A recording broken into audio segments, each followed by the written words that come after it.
السلام علیکم، DNN news bulletin کے ساتھ میں ہوں زاہد مرزا۔ آئیے نظر ڈالتے ہیں اب تک کی خبروں پر۔ پاکستان اور بوسنیا کے درمیان سائنس اینڈ ٹیکنالوجی کے شعبے میں معاہدوں پر دستخط کر دی گئے۔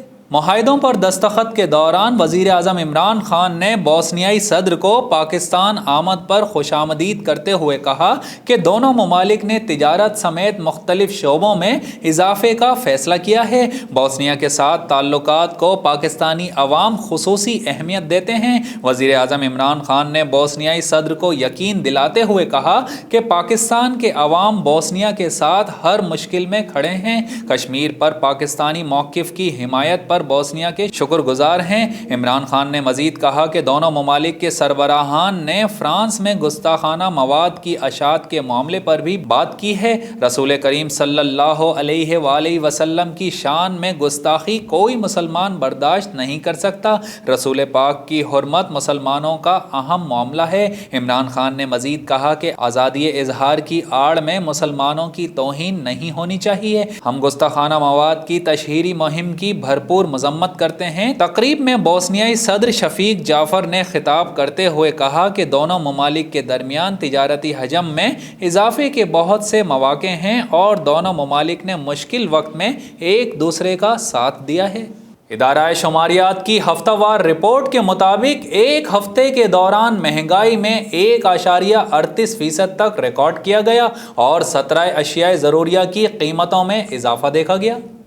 رپورٹ کے مطابق آلو، پیاز، ٹماٹر، لہسن، چینی، انڈے، گوشت اور LPG کی قیمتوں میں اضافہ ہوا ہے۔ رپورٹ کے مطابق ایک ہفتے کے دوران ٹماٹر کی اوسط فی کلو قیمت میں 62 روپے 80 پیسے اضافہ ہوا، جس سے ٹماٹر کی فی کلو قیمت 134 روپے 80 پیسے سے بڑھ کر 197 روپے 59 پیسے ہو گئی، جبکہ پیاز کی فی کلو قیمت میں 4 اور آلو کی فی کلو قیمت میں 1 روپے 81 پیسے اضافہ ہوا ہے۔ ستمبر کے مقابلے میں اکتوبر میں مہنگائی کی شرح میں معمولی کمی۔ مہنگائی کے مارے عوام کو ایک اور دھچکا۔ گھریلو سلنڈر کی قیمت میں اضافہ۔ اعداد و شمار کے مطابق چینی ایک ہفتے کے دوران 4 روپے 15 پیسے مہنگی ہوئی اور انڈوں کی قیمت میں 1 روپیہ 4 پیسے فی درجن اضافہ ہوا، جبکہ خشک دودھ، مٹن، بیف اور دال ماش کی قیمتیں بھی بڑھی ہیں۔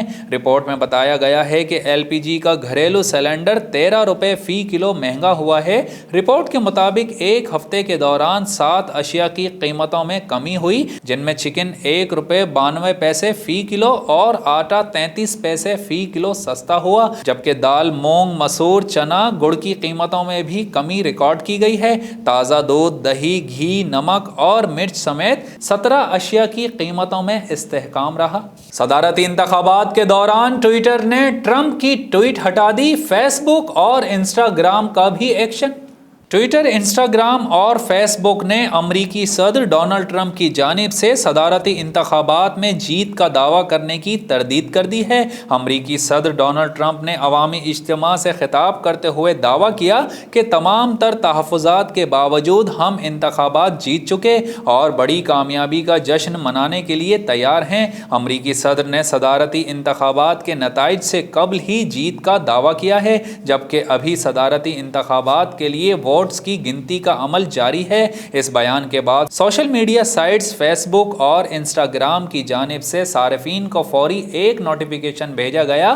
فیس بک اور انسٹاگرام نے صارفین کو بھیجے جانے والے نوٹیفیکیشن میں تردید کی ہے کہ صدارتی انتخابات کے حتمی نتائج کا اعلان نہیں کیا گیا اور ووٹس کی گنتی کا عمل جاری ہے۔ دوسری جانب مائکرو بلاگنگ سائٹ ٹویٹر نے امریکی صدر ڈونلڈ ٹرمپ کی جانب سے دھاندلی سے متعلق ٹویٹ کو متنازع قرار دیا ہے۔ ٹویٹر کے مطابق امریکی صدر ڈونلڈ ٹرمپ کا ٹویٹ صدارتی انتخابات سے متعلق گمراہ کن ہے۔ پاکستان کے خلاف ہرزہ سرائی میں پیش بھارت کے متنازع اینکر پرسن اور ریپبلک ٹی وی کے بانی ارنب گوسوامی کو ممبئی پولیس نے گرفتار کر لیا۔ بھارتی میڈیا کے مطابق ممبئی پولیس نے خودکشی پر اکسانے کے کیس میں ارنب گوسوامی کو گھر پر چھاپا مار کر گرفتار کر لیا۔ بھارتی نیوز ایجنسی ANI کے مطابق ارنب گوسوامی نے الزام لگایا ہے کہ ممبئی پولیس نے ان کی گرفتاری کے موقع پر ان کے علاوہ ان کے اہل خانہ کے ساتھ تلخ کلامی اور ہاتھا پائی بھی کی۔ بھارتی پولیس کا کہنا ہے کہ ارنب گوسوامی کو 2 سال پرانے خودکشی کے مقدمے میں گرفتار کیا گیا ہے۔ کیس کی تحقیقات حال ہی میں دوبارہ کھولی گئی ہیں۔ کیس میں 53 سالہ خاتون انٹیریئر ڈیزائنر کی خودکشی کے بعد درج کیا گیا تھا۔ خاتون نے خودکشی سے قبل تحریر کیے گئے اپنے ایک خط میں الزام عائد کیا تھا کہ ارنب گوسوامی نے انہیں ریپبلک نیٹ ورک اسٹوڈیو کی انٹیریئر ڈیزائننگ کے عوض معاوضہ ادا نہیں کیا تھا، جس پر وہ دل برداشتہ تھیں۔ جشن آمد خاتم النبیین کے موقع پر انصاری فیڈریشن کی جانب سے جشن عید میلاد النبی پر لانڈی میں عظیم الشان روحانی و عرفانی محفل نعت کا اہتمام کیا گیا۔ مزید جانتے ہیں اویس صدیقی کی اس رپورٹ میں۔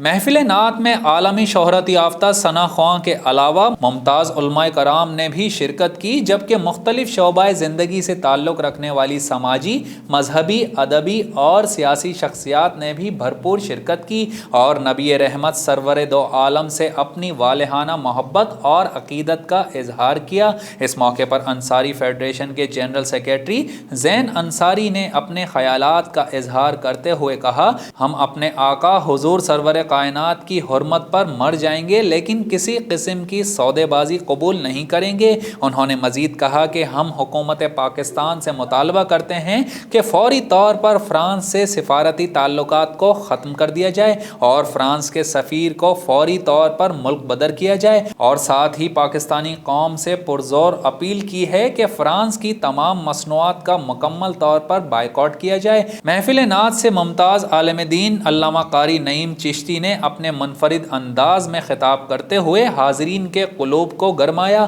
اور ان کے دلوں میں عشق رسول کی شمع روشن کی، جبکہ محفل نعت کے آخر میں مہمانان گرامی کمسن نعت خواں میں انعامات بھی تقسیم کیے گئے۔ آل میڈیکل ریپریزنٹیٹو آف بورے والا اور پاکستان ہیومن رائٹس آرگنائزیشن کی جانب سے فرانس گستاخانہ خاکوں کے خلاف احتجاجی ریلی نکالی گئی۔ مزید تفصیلات جانتے ہیں رضوان سلیمی کی اس رپورٹ میں۔ آل میڈیکل ریپریزنٹیٹو آف بورے والا اور پاکستان ہیومن رائٹس آرگنائزیشن کی جانب سے فرانس میں نبی کریم صلی اللہ علیہ وآلہ وسلم کی شان میں گستاخانہ خاکوں کے خلاف ریلی کا انعقاد کیا گیا۔ ریلی THQ ہسپتال سے شروع ہو کر پریس کلب کالج روڈ پر اختتام پذیر ہوئی۔ ریلی میں فارماسیوٹیکل کمپنیز کے نمائندگان نے کثیر تعداد میں شرکت کی۔ احتجاجی ریلی میں فضا سیدی مرشدی کے بلند شگاف نعروں سے گونجتی رہی۔ ریلی سے خطاب کرتے ہوئے پاکستان ہیومن رائٹس آرگنائزیشن کے جنوبی پنجاب کے ڈیپٹی کوارڈینیٹر اسرار الحق کا کہنا تھا کہ حکومت فی الفور فرانس کے سفیر کو ملک بدر کرے اور فرانس میں موجود پاکستانی سفیر کو وطن واپس بلایا جائے تاکہ ان سے تمام سفارتی اور تجارتی روابط ختم ہو سکیں۔ ان کا مزید کہنا تھا کہ فوری طور پر پاکستان میں تمام فرانسیسی مصنوعات کا سرکاری سطح پر بائیکاٹ کیا جائے تاکہ فرانس جیسے گھٹیا ملک پاکستان میں سرمایہ کاری نہ کر سکیں۔ پیغام دینا چاہتے ہیں آقا نامدار کی حرمت پر جو بھی ہاتھ اٹھے گا ہم اس کو قطعاً برداشت نہیں کریں گے اور فرانسیسی مصنوعات کا بھرپور طریقے سے بائیکاٹ کریں گے۔ Chairman people's party Bilawal Bhutto Zardari کا کہنا ہے کہ PTI حکومت نے پرامن احتجاج کا ہر راستہ بند کر دیا ہے۔ استور میں جلسے سے خطاب کرتے ہوئے chairman people's party Bilawal Bhutto Zardari کا کہنا تھا کہ عمران خان کے دور حکومت میں لوگوں سے روزگار چھینا جا رہا ہے۔ یہ حکومت عوام کے ساتھ نا انصافی کر رہی ہے۔ یہ وہ جماعت ہے جو سبسڈی چھینتی ہے، انڈسٹری کے لیے بجلی کی قیمت کم کر رہے ہیں، عام آدمی پر بوجھ ڈال رہے ہیں۔ آج عوام تاریخی مہنگائی اور بے روزگاری کا مقابلہ کر رہے ہیں۔ پہلے زراعت تباہ کی اور اب کسانوں سے احتجاج کا حق بھی چھین لیا گیا۔ PTI حکومت نے پرامن احتجاج کا ہر راستہ بند کر دیا ہے۔ عوام اس حکومت کی نالائقی کا بوجھ اٹھا رہے ہیں۔ بلاول بھٹو زرداری نے کہا کہ پیپلز پارٹی نے ہمیشہ گلگت بلتستان کے عوام کی خدمت کی ہے۔ ہمارا دور آیا تو گلگت بلتستان کو شناخت دی گئی، یہاں کے نوجوانوں کو ملک بھر کے اداروں میں نوکری دلوائی۔ ہم نے جو کام کیے اس کا فائدہ انہیں آج تک ہو رہا ہے۔ انہوں نے کہا کہ پاکستان بھر میں ایک ہی جماعت ہے جو غربت اور بے روزگاری کا مقابلہ و خاتمہ اور روزگار کے مواقع پیدا کر سکتی ہے۔ بے نظیر بھٹو انکم سپورٹ پروگرام آج تک غربت کا مقابلہ کر رہا ہے۔ سرکاری ملازمین کی تنخواہ میں 150% اضافہ ہوا، 7 سال ہو گئے ہیں تنخواہوں میں اضافہ روک دیا گیا ہے۔ سندھ حکومت نے تنخواہوں میں بھی اضافہ کیا اور پینشن بھی بڑھائی۔ ہم دوسروں کی طرح عوام کو لاوارث نہیں چھوڑ سکتے۔ کراچی نے دنیا کی بدترین ٹرانسپورٹ رکھنے والے شہر کا بین الاقوامی ریکارڈ اپنے نام کر لیا۔ عالمی جریدے بلومبرگ نے کراچی کو بدترین پبلک ٹرانسپورٹ رکھنے والا شہر قرار دیتے ہوئے کہا ہے کہ ملک کو نصف ریونیو کما کر دینے والا شہر کراچی سیاسی طور پر یتیم ہو چکا ہے، جبکہ کراچی کی 42% آبادی کو اشروں پرانی بسز پر ہی انحصار کرنا پڑتا ہے۔ رپورٹ میں کہا گیا ہے کہ کراچی والے کھٹارہ بسز کی چھتوں پر سفر کرنے پر مجبور ہیں، سڑکیں ٹوٹی پھوٹی ہیں۔ 15 سال سے کراچی سرکولر ریلوے کا نظام بحال نہیں ہو پا رہا۔ رپورٹ کے مطابق کراچی ایسا شہر ہے جس کے مسائل حل کرنے کا کوئی ذمہ دار نہیں۔ صوبائی حکومت کی جانب سے شہر میں چلائی جانے والی 10 بسز بھی بند ہو چکی، جبکہ کراچی کے اورنج لائن بس منصوبے میں تاخیر، عوام اذیت میں مبتلا۔ خیال رہے کہ شہر میں گرین بس سروس منصوبہ بھی تاحال زیر التوا ہے، جبکہ اورنج لائن بس منصوبے میں بھی تاخیر ہوئی ہے۔ کرپشن ملیر زون کی کارروائی، پولیس افسر رشوت لیتے ہوئے رنگے ہاتھوں گرفتار۔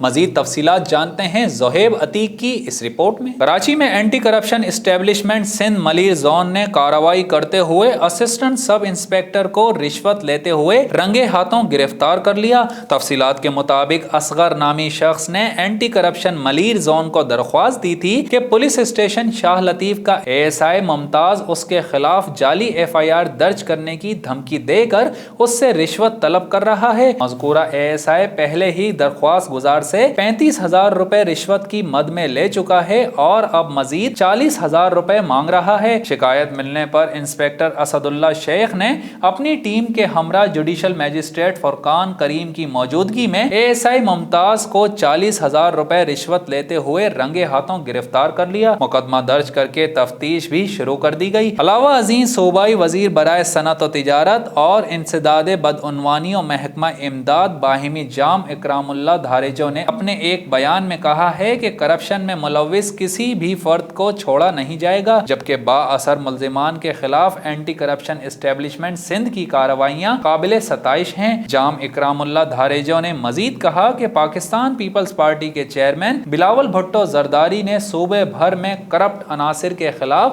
کارروائی کرنے کی سخت ہدایات جاری کی ہیں۔ وزیر اعلیٰ پنجاب کا اوکاڑا کی تحصیل دیپال پور کا اچانک دورہ، سہولت بازار اور THQ ہسپتال پہنچ گئے، عوام کو دی جانے والی سہولیات کا جائزہ بھی لیا۔ وزیر اعلیٰ پنجاب سردار عثمان بزدار اوکاڑا کی تحصیل دیپال پور میں پہنچ گئے، سہولت بازار اور THQ ہسپتال کا دورہ کیا۔ وزیر اعلیٰ پنجاب نے سہولت بازار میں اشیاء خورد و نوش کے معیار اور قیمتوں کا جائزہ لیا اور مقامی انتظامیہ کو سستے سہولت بازار میں مزید سہولت بہم پہنچانے کی ہدایت کی۔ انہوں نے خواتین سے مسائل سنے اور فوری حل کی ہدایت کی۔ ان کا کہنا تھا کہ عوام کو سستی اشیاء خورد و نوش فراہم کرنا حکومت کی ترجیح ہے، جلد ہی مصنوعی مہنگائی کا خاتمہ ہوگا۔ بعد ازاں انہوں نے THQ ہسپتال کا دورہ کیا، مریضوں سے سہولیات کے حوالے سے دریافت بھی کیا، تمام وارڈز کا جائزہ لیا اور شہریوں کو بہترین طبی سہولیات باہم پہنچانے کی ہدایت کی۔ ان کے ساتھ صوبائی وزیر سمسام بخاری اور ٹکٹ ہولڈر چودھری طارق ارشاد بھی موجود تھے۔ اس موقع پر سیکیورٹی کے سخت انتظامات بھی دیکھنے میں آئے۔ متحدہ عرب امارات نے اسرائیل کے لیے براہ راست پروازیں شروع کرنے کا اعلان کر دیا۔ عرب خبر رساں ادارے کے مطابق متحدہ عرب امارات اور اسرائیل کے درمیان براہ راست پروازوں کا آغاز 26 نومبر سے ہوگا، جس کا اعلان دبئی کی فضائی کمپنی فلائی دبئی نے کیا۔ فلائی دبئی کی جانب سے جاری اعلامیے میں کہا گیا ہے کہ کمپنی دبئی سے براہ راست تل ابیب کے لیے ہفتے میں